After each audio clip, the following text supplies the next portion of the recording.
Bonjour à tous, ravi de vous retrouver pour Afrique Hebdo. Des opérations anti-corruption dans les services publics en Côte d'Ivoire. Les procès de policiers et gendarmes ayant touché des pots de vin se multiplient à Abidjan. Elle porte le Mali et plus particulièrement sa région du Ouassoulou sur les scènes du monde. La diva à la voix unique, Oumou Sangaré, est notre invitée. On parlera de son nouvel album, Timbuktu, du festival Fiwa et de ses débuts au cinéma. Ces chutes font partie des plus vertigineuses au monde. Le Nil Blanc en Ouganda offre un spectacle naturel éblouissant. On vous y emmène à la fin de ce magazine. Policiers qui rackettent les usagers de la route, abus de pouvoir ou encore achat d'examens. Plusieurs secteurs des services publics sont dans le collimateur de la justice ivoirienne. Selon le gouvernement, la corruption fait perdre plus de 1400 milliards de francs CFA, soit plus de 2 milliards d'euros au pays. Reportage de Samuel Bernard. Le cœur de la lutte contre la corruption, c'est ici. Au tribunal militaire d'Abidjan, des policiers ou gendarmes accusés de corruption ou de racket comparaissent presque toutes les semaines. Depuis septembre, les autorités ont décidé d'accélérer la cadence. Le président du tribunal, Ange Kessi, est devenu malgré lui le visage de cette nouvelle bataille que tente de relever le gouvernement. La corruption existe dans d'autres dispositifs pénals depuis bien longtemps, depuis 1960. À un certain moment, on s'arrête pour voir quel est l'état de la société. Et je pense que le gouvernement a estimé qu'il est temps que nous puissions passer à la vitesse supérieure dans la lutte contre la corruption. En 2019, 59% des Ivoiriens estimaient que le gouvernement répondait mal ou très mal à la corruption dans l'administration publique. Parmi les fonctionnaires considérés comme les plus corrompus, les policiers et gendarmes figuraient en première place. Face au phénomène, le ministre de la Bonne Gouvernance souhaite élargir davantage le spectre. Il ne s'agit pas uniquement, comme certains pensent pouvoir le dire, rien que de petits poissons. Je vais dire, toute la chaîne de la corruption au sein des forces de défense et de sécurité sont visées par la question de la détection de la corruption. De nombreuses arrestations, y compris de personnalités de la haute administration, ont eu lieu ces derniers mois. Une avancée que salue cet humanitaire spécialiste des questions de corruption. Il plaide cependant pour plus de transparence. Le problème, c'est qu'on ne sait pas quelle est la base qui a suscité la poursuite. Est-ce que c'est un rapport qui a été reçu par le ministère ou bien ce sont des saisines qu'il y a eu? Et c'est important, pourquoi? Parce que ça permet à l'opinion publique de savoir que ce n'est pas vraiment une intention du gouvernement, par exemple, de nuire à des personnes en fonction de leur appartenance politique. Le ministère de la Bonne Gouvernance prévoit d'atteindre un indice de perception de la corruption de 50 sur 100 d'ici à 2025. Elle est surnommée Ouassoulou Kono, l'oiseau du Ouassoulou, en référence à sa région d'origine. Après plus de 30 ans d'expérience dans l'industrie musicale, elle reste prête à aider la jeune génération à prendre son envol. J'ai le plaisir de recevoir une icône, une femme engagée au service des plus vulnérables et une citoyenne du monde. Bonjour Oumou Sangaré, merci d'être avec nous. Bonjour. Alors, votre nouvel album sortira le 29 avril. Il s'intitule Timbuktu. C'est ça. Que raconte ce nouvel opus? C'est un album qui a été créé en plein confinement, quand je me suis retrouvée coincée aux États-Unis. Donc, j'avais beaucoup d'inspiration. Je n'avais rien à faire. Donc, du coup, j'ai fait cet album avec beaucoup, beaucoup d'amour. Et en quoi est-ce qu'il diffère de vos précédents albums? Le fait que j'ai eu beaucoup de temps et aussi...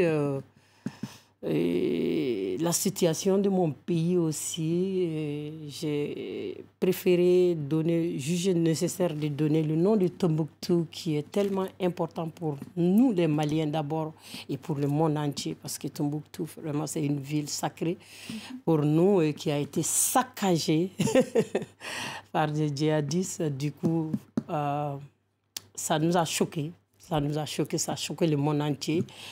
Et voilà pourquoi j'ai créé une chanson pour magnifier, rendre hommage aux Tombouctoutiens, à tous les Maliens et à tous les fans du Tombouctou dans le monde. Voilà. Je crois que c'est un album un petit peu plus intime aussi. Tout à fait, tout à fait.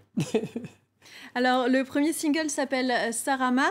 Oui. Est-ce que vous pouvez nous en chanter un court extrait a cappella? Avec plaisir. Janle, janle, janle ala koni moko te kelenye sarama kele bae nalomae sarama kele bae nalomae baumu kele bae nalomae sarama kele bagamako kolo. Merci.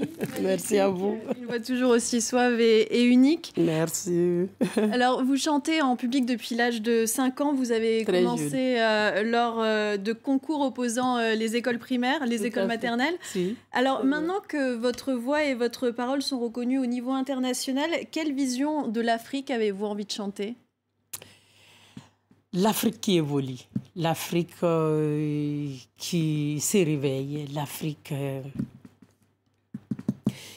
qui change. Voilà, je vois l'Afrique parce que quand je commençais à chanter, au début, même comment on traitait les femmes en Afrique et aujourd'hui, c'est différent. Il y a une différence. Vraiment, je vois une Afrique qui évolue beaucoup. Des changements positifs ? Très positifs. Vous avez aussi fondé le FIWA, le Festival international du Wassoulou, dans votre région natale. La prochaine édition aura lieu du 3 au 5 mars prochain. Quel est l'objectif de votre festival dans un Mali où, on le sait, un Mali qui connaît des turbulences politiques et des violences régulières dont souffre la population ? C'est ça. Moi, j'ai créé ce festival avec la jeunesse du Wassoulou qui sont venus me voir, qui voulait vraiment que cette partie du Mali, qui est extrêmement riche en culture, soit animée. Donc, du coup, je dis, ça tombe bien, parce que moi, je suis un fruit du festival. Depuis 30 ans, je suis dans les festivals à travers le monde. J'ai dit, le peu d'expérience que j'ai, je vous apporterai. Et du coup, quand on a fait un coup d'essai, ça a été un coup de maître. Le premier festival, on a accueilli plus de 310 000 personnes. On était débordés, dépassés, et tout le monde était content et tout le monde était surpris. Même moi, on voit l'évolution. Le Wassoulou est en train d'évoluer.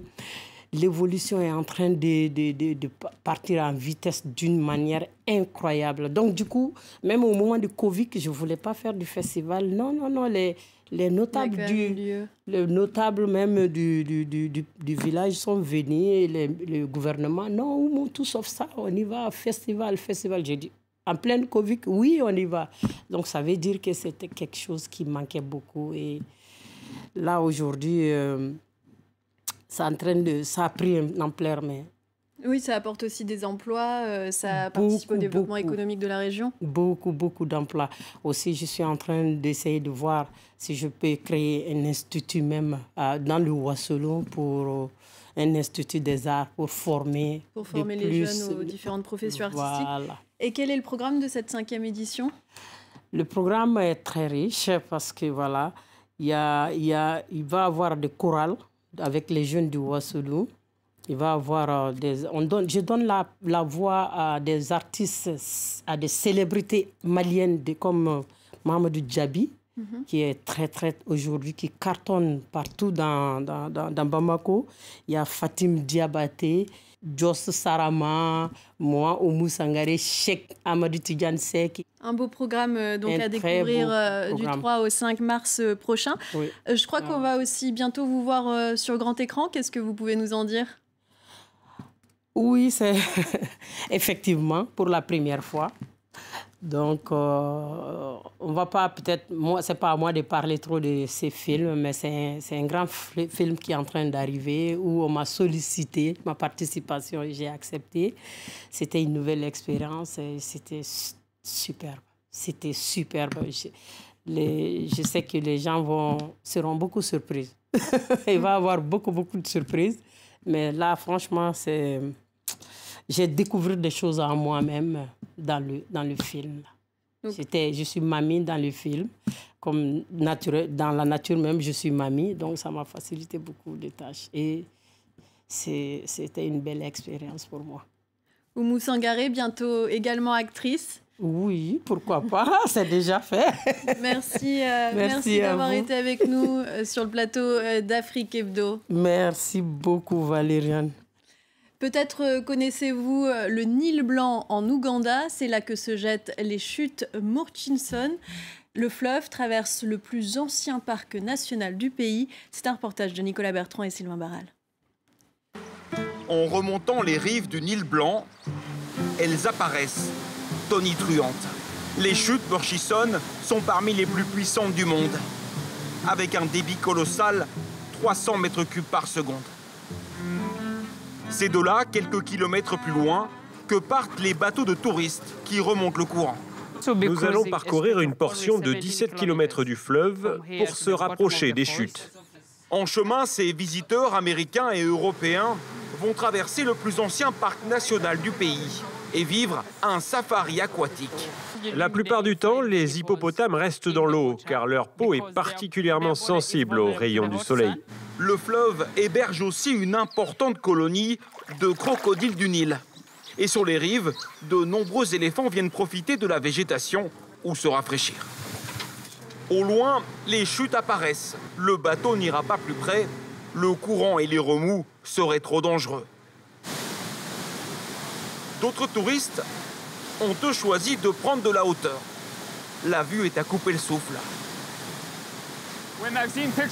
J'avais vu des photos de ces chutes sur Internet ou celles ramenées par mes amis, mais ça ne rend jamais aussi bien qu'en vrai. La réalité est incomparable. C'est vraiment incroyable. Ce déchaînement de la nature a fait la réputation des chutes Murchison. En quelques instants, les eaux tombent brutalement et accélèrent pour s'engouffrer dans cette gorge d'à peine 7 mètres de large. Même le guide, qui vient ici presque tous les jours, reste subjugué. C'est la pièce centrale de ce parc. Je dirais même que c'est le patrimoine de notre pays. Ici, il n'y a rien de comparable à ces chutes. Et tout autour de ce joyau s'étend son immense écrin. 3800 km² de savane sans aucune barrière ni clôture, qui abrite toutes les espèces d'animaux les plus emblématiques du continent. C'est ainsi que s'achève Afrique Hebdo. Merci pour votre fidélité.